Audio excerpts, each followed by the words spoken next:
Baik, hadirin dipersilahkan untuk duduk kembali. Baik, selanjutnya, sambutan dari Presiden Direktur Ikhtisor Consulting selaku perwakilan dari Panitia Penyelenggara FGD kepada yang terhormat Bapak Asosiat Profesor Agustianto Mingka, dipersilahkan.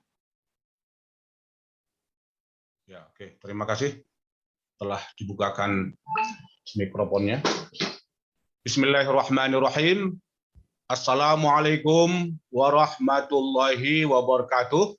Waalaikumsalam warahmatullahi wabarakatuh. Dan salam sejahtera buat kita semuanya. Alhamdulillah. Alhamdulillahirabbil alamin wa bihi nasta'in ala umuri dunya waddin. Wassalatu wassalamu ala asyrafil anbiya'i wal mursalin wa ala alihi wa ashabihi ajma'in. Pertama sekali yang saya hormati Bapak Direktur Pencegahan dan Penanganan Konflik Pertanahan Kementerian ATR BPN RI, disampaikan oleh Bapak Brigjen Polisi Daniel Aditya Jaya SH SIK MSI.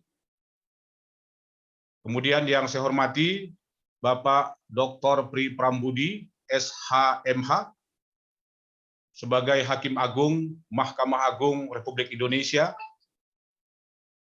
Kemudian yang mewakili Kemenko Polhukam Republik Indonesia.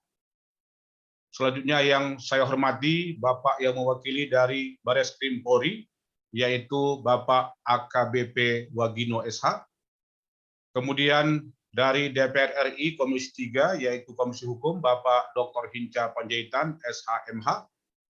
Selanjutnya yang saya hormati jajaran Kejaksaan Agung se-Indonesia yang saya lihat sudah hadir.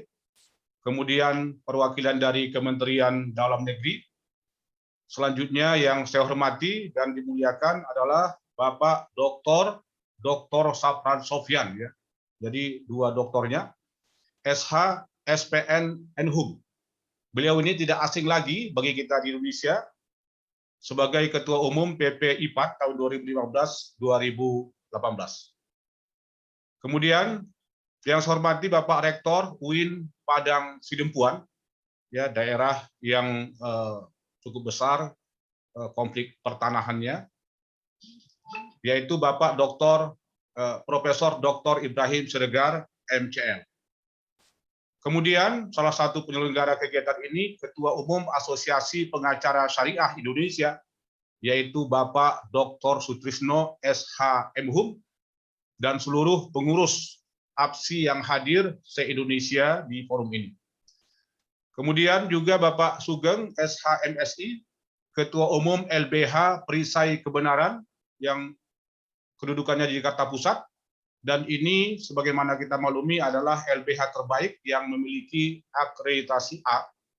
Jadi di Indonesia 1920, tahun 2019-2020, itu ada 9 LBH yang mendapat akreditasi A dari 524 LBH yang ada di Indonesia, dengan jumlah keanggotaan saat ini lebih dari 181 advokat yang tergabung di LBH ini. Kemudian yang saya hormati Profesor Dr. Rahayu Hartini MH, Guru Besar Universitas Muhammadiyah Malang. Selanjutnya Ibu Dr. Endang Pandamdari SH CNMH, Ketua Prodi Ilmu Hukum Program Doktor Universitas Trisakti. Kemudian Profesor Dr. Jawahir Hijazi SHMH, Guru Besar Universitas Islam Negeri Jakarta.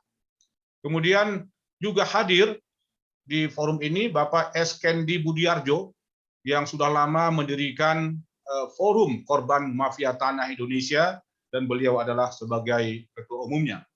Nah, pembicara yang lain Ibu Dr. Gemala Dewi dari Pascasarjana Ilmu Hukum Universitas Indonesia, Bapak Dr. Yusuf Jamil SHMH, dosen Fakultas Hukum Unpad Bandung.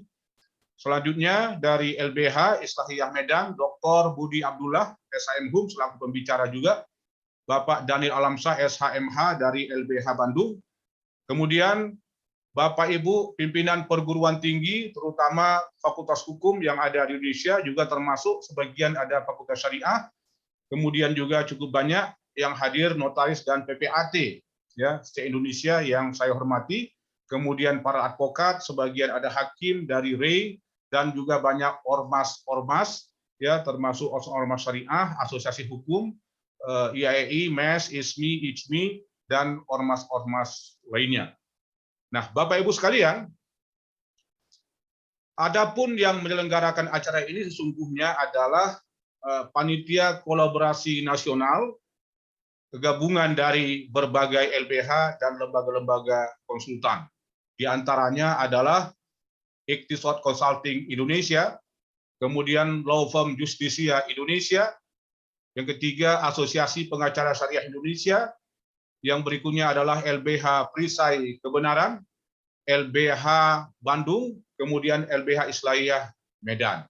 Nah, adapun sampai tadi malam jumlah peserta yang mendaftar melalui Google Form itu terdiri dari 1.000 peserta. Sebagian mengikuti forum Zoom dan sebagian lagi melalui YouTube ya secara langsung. Nah, Bapak Ibu sekalian, kami atas nama panitia penyelenggara mengucapkan terima kasih yang sebesar-besarnya kepada para pembicara baik dari instansi pemerintah maupun dari akademisi atas kesediaan Bapak Ibu. Kami ucapkan terima kasih yang sangat luar biasa bisa berpartisipasi dan memberikan ilmunya di forum yang mulia ini. Nah, Bapak Ibu sekalian, adapun latar belakang diadakannya fokus grup discussion ini adalah melihat fenomena banyaknya kasus mafia tanah dan perampasan tanah yang terjadi di Indonesia. Karena itu belakangan ini isu mafia tanah kembali menjadi hangat dan menjadi isu nasional sampai Bapak Presiden Republik Indonesia, Bapak Presiden Jokowi memberikan perhatian dan peringatan yang cukup besar dan peringatan yang keras kepada para pelaku kejahatan mafia tanah ini. Nah, persoalan ini kita anggap sebagai persoalan yang sangat urgen dan sangat penting karena terkait dengan penegakan hukum dan perlindungan kepemilikan masyarakat. Nah, Bapak Ibu sekalian, karena banyaknya fenomena mafia tanah ini sampai mungkin di sini sudah hadir Bapak BTN, itu kami lihat dari konferensi persnya, di situ menyebutkan bahwa fenomena ini adalah merupakan kejahatan yang bersifat extraordinary, ya, dalam yang penanganannya diperlukan kerjasama dan kolaborasi dengan berbagai pihak terkait. Nah, di dalam definisinya, mafia tanah itu adalah sebuah upaya seseorang ataupun sekelompok orang yang melakukan tindakan kejahatan di bidang pertanahan secara melawan hukum untuk memperoleh tanah atau hak atas tanah dengan tidak harus membelinya, namun didapat dengan cara bekerja sama secara melawan hukum dengan oknum-oknum tertentu. Bahkan di sini oleh Kementerian ATR disebutkan dia oknum-oknum penegak hukum, oknum BPN dimungkinkan sekali, kemudian notaris, PPAT, penyandang dana, pengacara, bahkan sampai kepada lurah dan kepala desa yang tentunya mereka melakukan penyimpangan dari ketentuan yang berlaku. Nah, menurut forum korban mafia tanah yang juga hadir di sini, bahwa kasus mafia tanah di Indonesia menurut catatan mereka ini cukup banyak, setidaknya ada 3.000-an kasus ya mafia tanah, konflik tanah, dan termasuk di dalamnya adalah perampasan tanah, baik perampasan milik negara ataupun milik individu ataupun juga milik perusahaan. Nah, sekedar contoh yang menjadi awal gagasan ini adalah dari Sumatera Utara. Di Sumatera Utara terdapat 173 laporan kasus keterlibatan sindikasi kejahatan mafia tanah. Salah satunya nanti atau salah duanya itu adalah PT Wonorejo Perdana dan juga adalah kasus mafia tanah di Sumatera Utara lainnya dalam kasus pertambangan emas.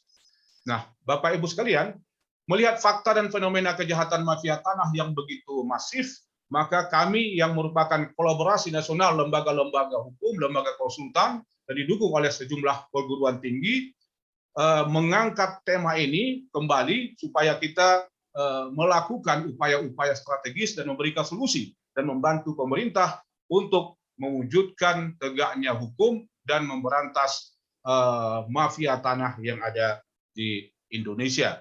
Nah, karena itu kami mengundang tidak saja pakar-pakar ya, guru besar, tetapi juga adalah lembaga-lembaga terkait yang berkaitan dengan upaya pemberantasan mafia tanah ini. Nah, kita semua berharap semoga para aparat penegak hukum memiliki komitmen penuh terkait sengketa di bidang pertanahan ini untuk mengoptimalkan upaya pemberantasan praktek mafia tanah di Indonesia. Nah, untuk mengatasi problematika kasus tersebut, maka diperlukan masukan dan kontribusi pemikiran yang konstruktif demi tegaknya keadilan hukum dan kepastian hukum di masyarakat. Nah, itulah di antara tujuan dari digelarnya acara fokus group discussion yang kita gelar pada hari ini. Nah, Bapak Ibu sekalian, demikian sambutan singkat ini kami sampaikan mewakili panitia kolaborasi nasional 6 lembaga didukung oleh sejumlah kampus ataupun perguruan tinggi, dan kita berharap semoga acara ini bisa berjalan lancar dan sukses, dan mohon maaf jika terdapat kekurangan. Demikian saja yang dapat saya sampaikan.